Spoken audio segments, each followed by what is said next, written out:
Some interesting selections from Steve Borthwick ahead of England's game with Italy this weekend. So welcome back to the channel. What do you make of the fact that Elliot Daly is starting at fullback and Marcus Smith is on the bench, that Fraser Dingwall comes in for Henry Slade, who's not in the 23 at all, and that Jamie George is set to make his 100th cap starting this time? We've seen him off the bench. He's now starting this weekend. Those are the three changes. So give me your view. What do you make of them? What do you make overall of what this says? Why these changes for this game? I think that is an interesting thing to consider here. So do have your say in the comments. Like the video as well whilst you're here, and subscribe to the channel.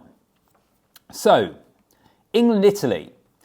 All of the headlines about this team selection are going to be about Marcus Smith. I understand why, because I think the question of where Smith fits into this England team at the moment is an interesting one. We've seen him go from being the starting fly half and actually playing really well as the starting fly half in November, but it was part of a losing team. Questions over whether he was getting enough out of the attack as the whole, to being a fullback. Finn Smith has come in, and I think there are still a lot of questions over England's attack and what's happening as a whole as an attacking unit. But he's played very, very well. It looks like he's a starting fly half. Marcus Smith then fullback, and now he's on the bench as well. So I think there's a wider discussion here about Marcus Smith's position in the team. I understand why the headlines, the most column inches, the most conversations about mates at the pub, all that sort of stuff is going to be focused on Marcus Smith. I think the most interesting part of this team selection is Fraser Dingwall at 12 and Henry Slade not involved at all. And the England centre combination. 5 Northampton Saints players into the back line overall with Dingwall's inclusion. That for me is the most interesting part, but I'll get onto that. Let's start with Marcus Smith. So why this game? That was the big question for me really. When I saw this news, I think it was the Telegraph, wasn't it, that were reporting it last night, that it looked like Smith was potentially not going to be involved or not starting. He isn't starting, so why this game? Because immediately I thought, well, why do you start Smith at fullback for the 3 toughest games on paper in the Six Nations and then not start him against the Italians? And what Steve Borthwick has said is he wants Marcus Smith on the pitch attacking against tired Italian defenders. I guess that kind of stacks up, doesn't it? That does, broadly speaking, make sense. But given the fact that often continuity and cohesion has been a big thing for Steve Borthwick, why wouldn't you then carry that on with having Marcus at 15? Because I don't think Elliot Daly is the long-term answer for England at fullback. And also a penny for the thoughts of Freddie Stewart, who didn't play because Marcus Smith, a fly half, got selected at fullback. Now isn't playing because you've got Elliot Daly, who hasn't started at fullback for 4 years, was it, I think? I know he has played there, but he's now starting ahead of you. I'd imagine he must be pretty frustrated at this. So on the one hand, I get it. I understand the reasoning. On the second hand, I think there are a lot of reasons to have stuck with it, to have given it more time, rather than 2 test matches in this Six Nations anyway of Marcus Smith starting at fullback. I think it still shows as well how much England are missing George Furbank. All of this probably gets a lot more simple once Furbank is fit, because I think he starts and then you have Smith coming off the bench. He offers you multiple options in terms of where he can line up in the back line, plus his attacking talents later in the final 20 minutes, half an hour of a game. But without George Furbank, there's a big, big question over England at fullback, as there is at the moment in terms of the second row, with George Martin being out injured as well. But let's get on to the centres. 13 tests in a row, I think I saw it was, that Henry Slade and Ollie Lawrence have lined up together, having originally not been selected by Borthwick for the World Cup. He's worked his way back into the team, started 13 tests in a row, continuity and cohesion and giving players time, something that Borthwick has spoken about time and time again, and then he's changed and he's not even in the team for this week. I personally quite like the change. I think Henry Slade's a funny player. He has been excellent for Exeter for a long time. Such a skillful, silky player, so talented. And he's got a lot of caps for England.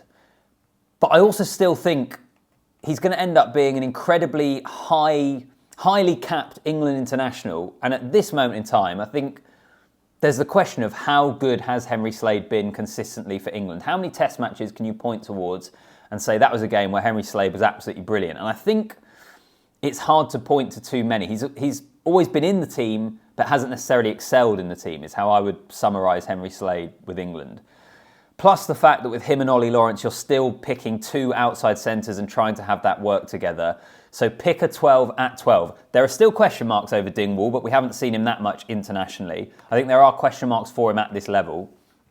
But I like the fact that you're picking a 12 at 12, and I like the fact there's 5 Northampton Saints players there. They are the best attacking team in the English Premiership, and you have the continuity, the fact that they're players that have played together, that understand each other. Tommy Freeman spoke about that. I don't know if many of you saw it after the France game.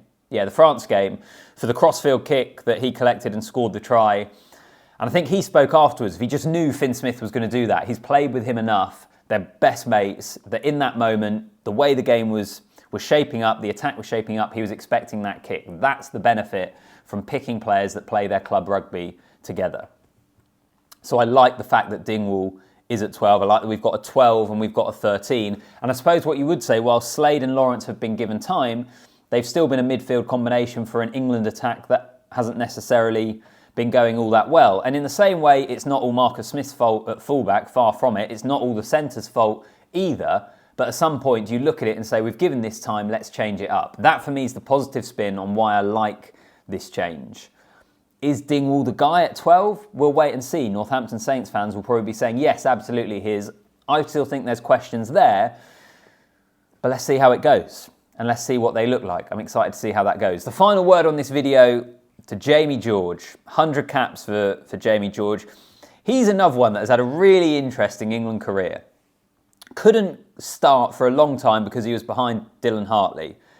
Was patient, had to wait his time, ended up starting, has been very good for England, becomes the captain. And I really liked Jamie George when he was the England captain last year. I thought he was a brilliant ambassador for the team. I personally didn't buy into the suggestions that he wouldn't even get into a 23 anymore. I think it's been proven with this Six Nations how valuable he has been. Okay, that's been off the bench, but I still think he is certainly one of the 2 best hookers in England. So I never bought that. I thought he's just a good bloke. He was a good bloke, a good captain for how he reconnected and helped reconnect this England team, I think, to the fans. A lot of positive stuff he did. What a brilliant moment for him with everything he's been through over the last couple of years, his mum passing away and everything like that he's spoken about. What a brilliant moment for him to run out at Twickenham to get his 100th cap. The one thing I will say in terms of that selection is Luke Cowan-Dickie needs to have a similar impact off the bench. One of the big things for England has been the solidity at the set piece, particularly throwing in at the line-out, that Jamie George has brought late in in close test matches. If it is close against Italy, which it could well be, that is pressure on Luke Cowan-Dickie to deliver there.